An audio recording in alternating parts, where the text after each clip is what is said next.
The windows were boarded up with rotting wood. The big decorative tooth that used to hang above the front door was long stolen, and the wiring in the hall had been yanked out, leaving jagged scars across the entryway. The old building was systematically stripped of all history and value until it was just a concrete husk of better times. The only thing that still remained was the dentist's chair. It sat in the middle of the room, surrounded by makeshift lights plugged into a generator that hummed impatiently in an adjacent room. After a brief questionnaire, I was asked to sit. Bits of flaking upholstery from the chair clung to my arms like depressed glitter. Neither of the scientists introduced themselves. All I had to go off of were the name tags on their lab coats. Dr. Barat seemed to be no older than 40, but his face was wrinkled like that of an old man. He had a mop of dark, unkempt hair and conducted our interview in a similarly disorganized fashion. He asked many of the questions multiple times and seemed frustrated at any amount of pause I took before my answers. As I spoke, one of his eyes kept on drifting towards the unlit corners of the room as if someone were judging his performance.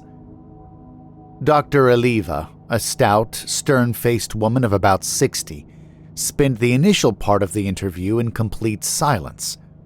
As I answered Dr. Barat's repetitive questions about my medical history, she stood by one of the blinding light towers at the far end of the room. It was only once Dr. Barat asked me to sit down in the dentist's chair that I heard her speak. "Strong specimen," she told Dr. Barat when he went to confer with her. "This is acceptable." Once I was sat in the chair, Dr. Barat drew my blood, took a saliva sample, and then, with complete disinterest, checked my teeth. He didn't seem to know what he was looking for, and approached the inspection with the gentleness of trying to fish one's keys out of their pocket. When Dr. Barat was done digging around in my mouth, he asked if I had any dentistry work done, fillings, extractions, things of that nature. With some amount of pride, I told him my teeth have always been in perfect health. My answer moved none of the wrinkles on Dr. Barat's face, yet it seemingly pleased Dr. Aliva. "Good," she said from the edge of the room. "Scan him." The machine that Dr. Barat brought out fit over my head like a helmet. It was heavy and carried within its confines a sharp smell of disinfectant. Neither Dr. Barat nor Dr. Aliva inspired any confidence. I was uncomfortable all throughout our interaction, yet it wasn't until the helmet was on my head that panic seized me. My ears filled with a shrill sound that echoed dial-up internet. A blinding green light passed across my face twice. Had it passed a third time, I would have ripped the headpiece off, but instead the light went dark. Soon, Dr. Barat was taking off the helmet and offering me napkins to dry my face. Soon, Dr. Aliva was handing me an envelope filled with money. Neither of the scientists thanked me for participating in their study. Dr. Barat just led me through the stripped hallways, walked me to the door, and reminded me that if I told anyone about being paid for my contributions to science, my earnings would be subject to a national research tax. The sunlight and reasonably fresh air lifted my spirits. No longer fearing meeting my end in an abandoned dentist's office, I even found a trace of humor. With a wink and a smile, I told Dr. Barat I don't recall partaking in any study. He did not find my joke funny. The initial invitation to be a part of the research project came to me in the form of a flyer glued to a rusty lamppost. Aside from the address and the promise of payment, there was scarcely any information about the nature of the research. My head was buzzing with questions on my way home, but by the time I locked the door and counted the money in the envelope, they were washed out with bliss. The money I got paid to be scanned wouldn't amount to much in the West, but it was a boon in my corner of the globe. I still didn't know what sort of scientific pursuits I had aided, but I did know I was paid enough to satiate my landlord and keep my belly full for a couple of months. For about 2 weeks after the scan, I found my tongue going numb from time to time, but I didn't make much of it. The pay from the experiment was good enough to not worry about slight discomforts. I hoped that I would find some steady employment in those months of leeway, that as long as my bout of unemployment was, it would come to an end eventually. It didn't. No steady source of income presented itself, and week by week I was finding myself slipping into a dire financial situation once more. Kerbin and I used to build sandcastles together on the playground when we were children. Our friendship had waned since the days of grade school, but I still kept in touch with the man through social media. Kerbin's financial situation was not much better than mine, but every couple of months he would be tasked with recruiting labor for under-the-table construction work. When I saw him post up a call for 12 men to join him for a project, I didn't hesitate. I needed the cash. An invitation to the sites which Kerbin organized never came with any additional details, but what Kerbin lacked in information he made up for in cash. Usually, tools would be provided by our employers. As I left the house, however, I grabbed a hammer I inherited after my grandfather passed. The tool was worn and nearing the end of its usefulness, but having it in my jacket made me feel safe. I considered it more of a good luck charm than anything else. The crew gathered in a parking lot at the edge of the city early the next morning. Judging from the faces around me, I could tell that none of us were having a good year. We were all eager to get to work and get paid. Yet, when our means of transportation arrived, the resolve of the group faltered. A gray transport truck coughed its way into the parking lot. The driver wore a faded leather jacket and had a scar on his face that turned his right eye milky. He unlocked the back of the truck and, without any introduction or pleasantries, ordered the construction crew to get in. The man with the scar carried himself with the sort of bravado that made connections to organized crime a certainty. Some of the workers didn't like that. When they tried to leave, however, Kerbin eased their qualms. The job, much like every other construction job he ever offered, existed in a legal gray area. It paid so accordingly. Whatever worries they had would be forgotten by sundown when they were walking back home with an envelope full of bills. I've worked my fair share of shady jobs and had little worry about the man in the truck, but I was impressed by how quickly Kerbin soothed the resolve of some of the more nervous workers. Within less than a minute, even the most vocal of Kerbin's detractors were calmly sitting in the back of the truck. They worried about the gruff driver and the cryptic nature of the construction project, but Kerbin eased those worries with just a few sentences. The man had a way with words. Little did we know that by getting into the truck, we had passed a point of no return. The 40-minute drive in the back of the truck was kept lively by stories and song. Not long after we'd set out, one of the workers produced a flask of homemade moonshine that was passed around the group. On the first round, Kerbin partook himself, but by the time the canteen of jet fuel made its second lap around the group, he suggested the drink be put away. A bit of alcohol was good for the soul, but too much would make us careless and clumsy. When the door of the truck finally opened, the group once again found themselves troubled. We were dropped off at the edge of a dirt path leading through a forest. Two guards wearing military fatigues and riot helmets, which obscured their faces, flanked the construction crew. The driver of the truck did all the talking.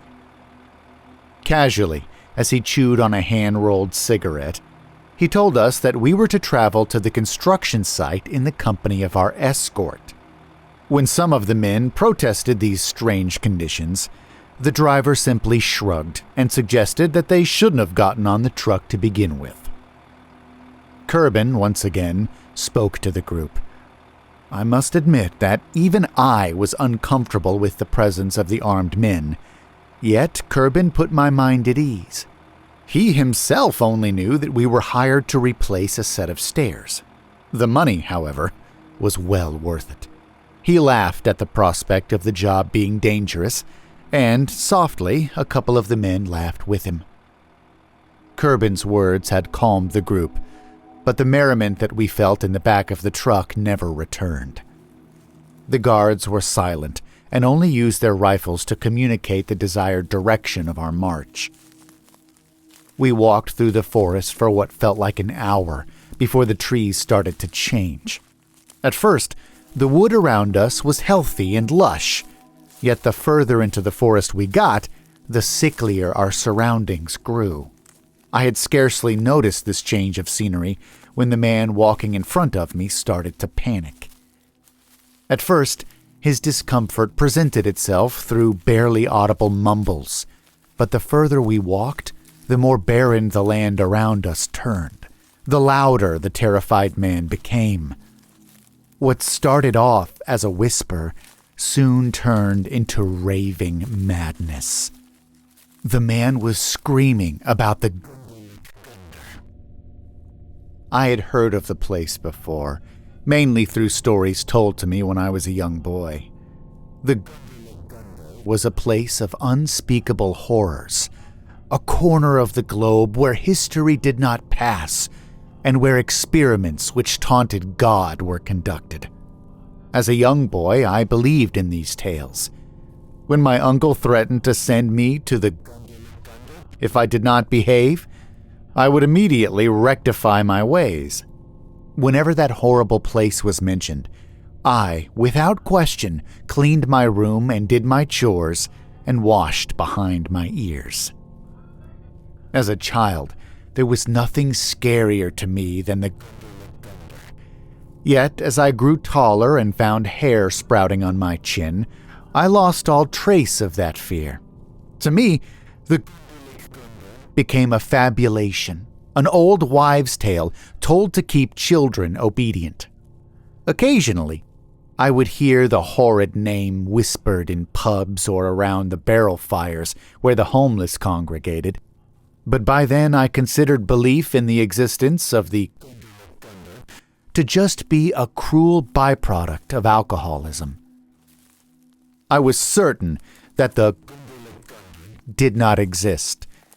Yet, watching the man in front of me be brought to tears by the mere thought of being taken there gave me pause.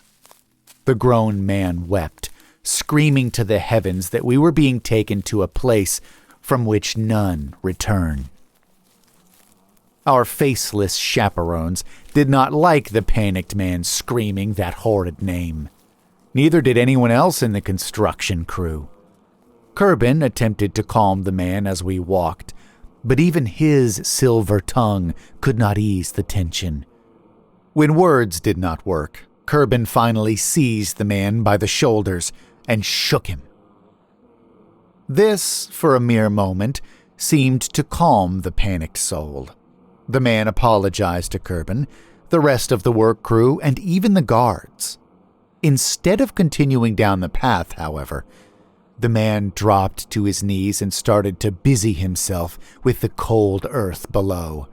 He lay prostrate for a moment, but then, with deadly swiftness, he rose to his feet and leaped at one of the guards. Armed with a fist-sized stone, the man managed to crack the glass of the guard's helmet. That is all he managed.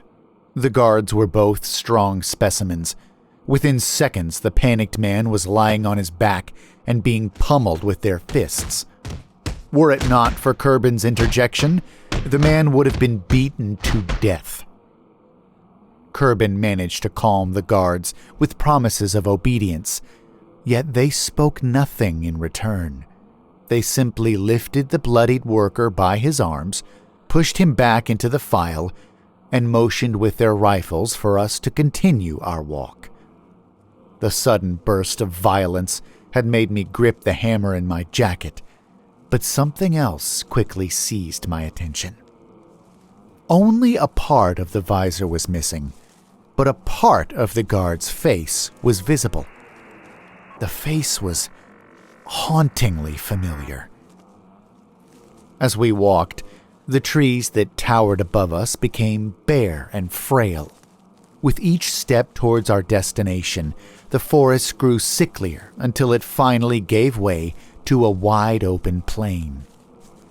The bloodied worker in front of me groaned in discomfort.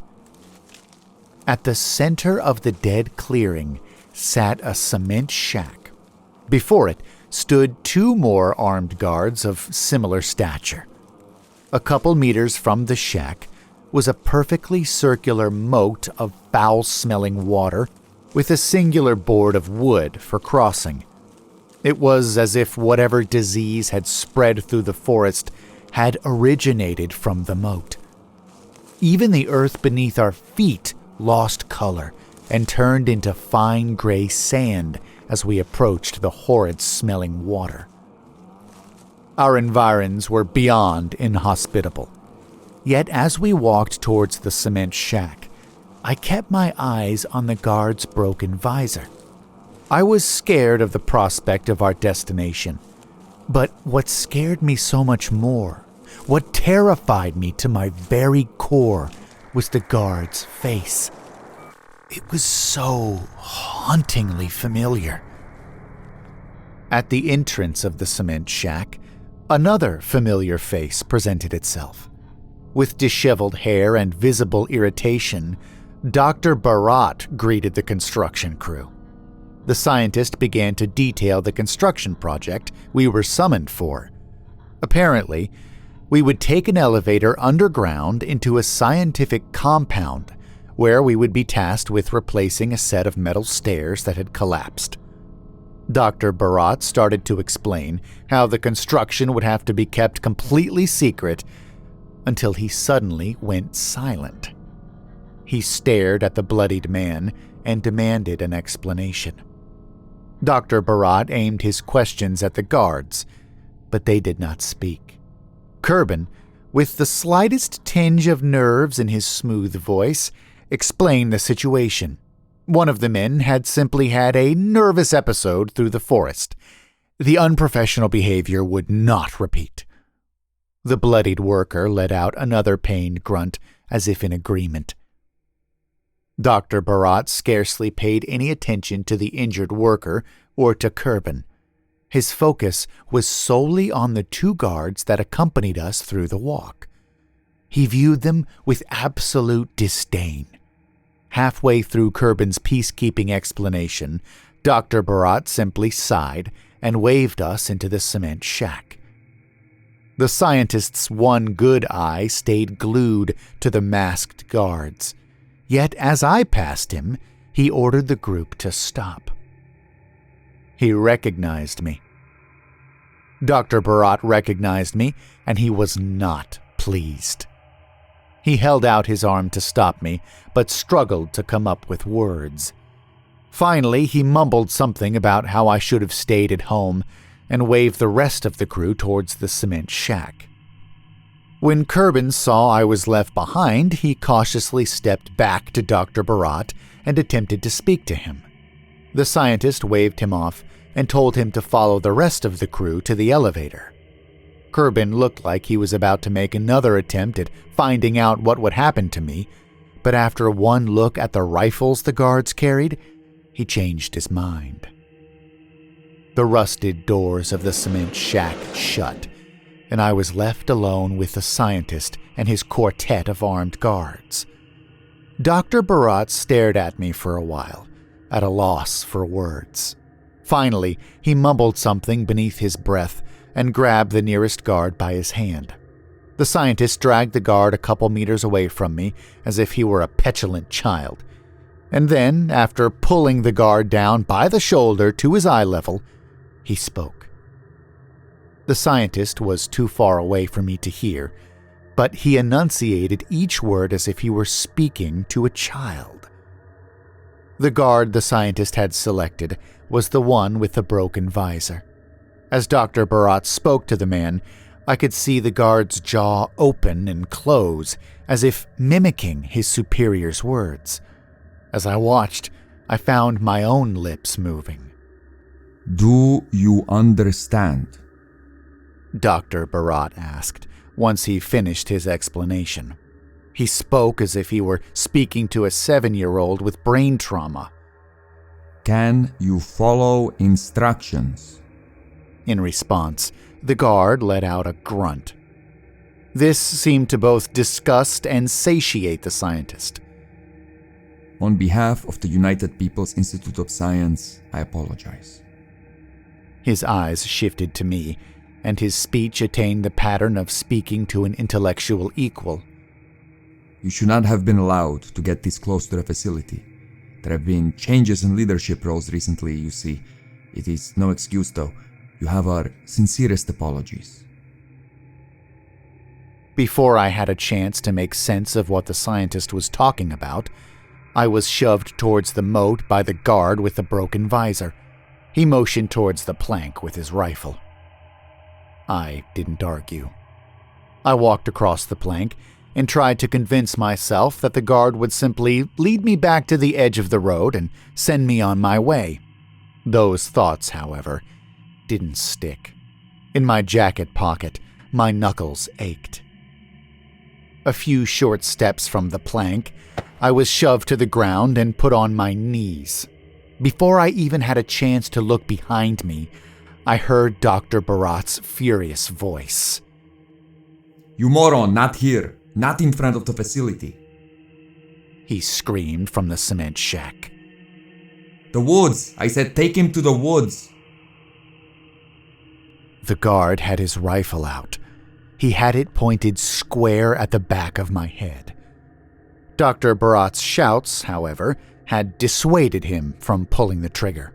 With the tip of the rifle, the guard motioned me to get up. Once I did, he shoved me towards the forest. By then, I had no illusions about what Dr. Barat was apologizing for. Initially, in a burst of adrenaline and instinct, I wanted to swing at the guard and try to wrestle away his rifle. Yet there was only one of me, and the guard had 3 armed colleagues within sight. I had little faith in subduing the man on my own as well. I'm a big guy, but the guard was just as big. Instead of fighting back and getting shot, I spoke to the guard. I asked for him to let me go and promised I would never tell a soul. I spoke of my childhood and struggles and the cat I had waiting for me back home. The guard was deaf to all my attempts for eliciting sympathy. When I slowed down my pace to buy time, he would prod me forward with the muzzle of his rifle. We passed the dead earth and sickly trees, and soon enough the forest was green once more.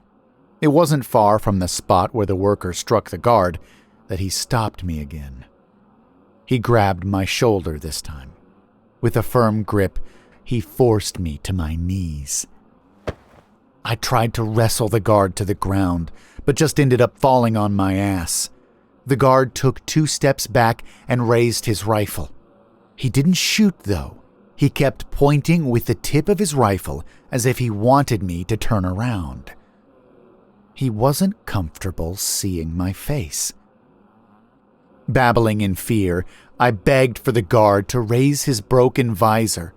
He continued pointing for me to turn around, but his lips moved along with mine. The wider my mouth would move, the lower his jaw would drop.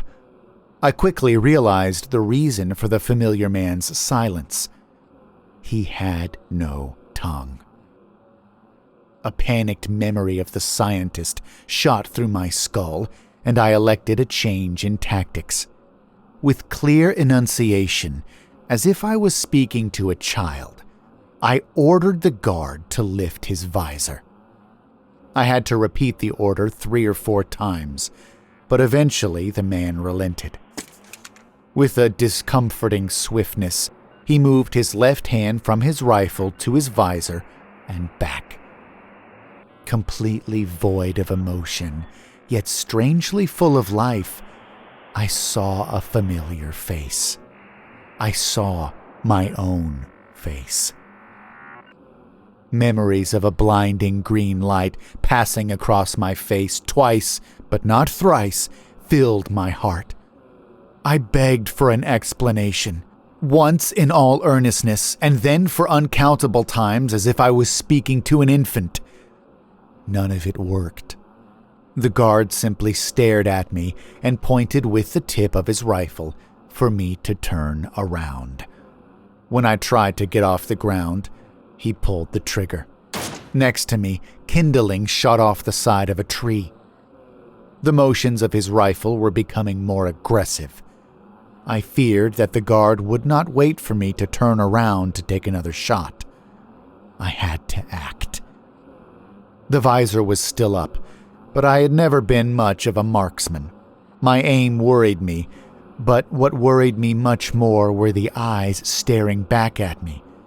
They were completely void of emotion, but I had seen them in the mirror far too many times. I feared they would make my aim waver. They didn't. The hammer hit the familiar man straight in the nose. When he went down, he dropped his rifle.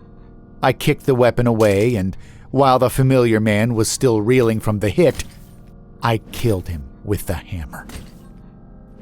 It's been years since conscription, but I grabbed the rifle regardless. I feared that there would be more guards hiding in the woods, also bearing my face, waiting to stop me from getting away. There weren't. I ran until I could breathe no more. With far-off sounds of cars coming from behind the forest, I shed the rifle. Running around with a semi-automatic would attract far too much attention. The air was frigid and burnt in my heaving lungs, but I shed my jacket as well.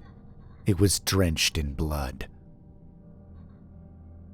I was certain I would call the authorities when I got home, but once I had the phone in my hand, I was less certain. Whoever had access to military-grade weaponry and the sort of science that could clone a man would also have sway over our impoverished police department. I've tried contacting Kerbin for an explanation, or at least for assurances that he made it out of that strange place alive. Yet it's been 2 days, and I've heard nothing. I fear for Kerbin and for the rest of the construction crew, but what I fear the most is the consequences of that afternoon I spent in the abandoned dentist's office. I had not seen beneath the visors of the other guards, but they too were tall and unable to speak. I fear that the clone that I killed was not the only one out there.